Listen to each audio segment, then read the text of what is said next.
অন্নপূর্ণা ভাণ্ডার নিয়ে অনেক রকমের গুজব ছড়িয়ে পড়েছে মার্কেটে। কেউ বলছে বাড়ির ছাদ থাকলে অ্যাপ্লাই করা যাবে না, কেউ বলছে স্বামী চাকরি করে বলে অ্যাপ্লাই করা যাবে না। কিন্তু সত্যি কি সরকার এমন কিছু বলেছে?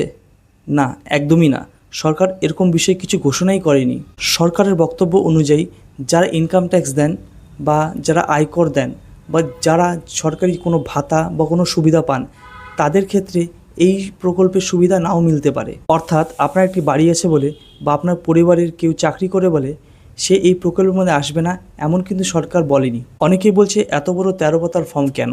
রাজ্য সরকারের বক্তব্য অনুযায়ী পরবর্তীতে আরও কোনো প্রকল্প আসলে তারা এই ফর্মের তথ্যটি ব্যবহার করতে পারবে। তাই একেবারে পরিবারের বিভিন্ন তথ্য সংগ্রহ করা হচ্ছে। কেন এত তথ্য নেওয়া হচ্ছে? এর মূল কারণ হলো যারা আর্থিকভাবে সত্যিকারে দুর্বল তাদের কাছে এই প্রকল্পটি পৌঁছে দেওয়া। আগের কিছু প্রকল্পে বিশেষ করে লক্ষ্মীর ভাণ্ডারে যারা অযোগ্য তাদের অ্যাকাউন্টে লক্ষ্মীর ভাণ্ডারের টাকা পৌঁছে গিয়েছিল। এমনকি একজনের অ্যাকাউন্টে 4-5টি করে লক্ষ্মীর ভাণ্ডারের টাকাও পৌঁছে গিয়েছিল, এরকম অভিযোগটা উঠেছে। তাই যাদের সত্যি দরকার, যাদের প্রয়োজন আছে, তাদের অ্যাকাউন্টে অন্নপূর্ণা ভাণ্ডারের টাকা পৌঁছক, তার জন্য এত বড় ফর্ম আর এত তথ্য।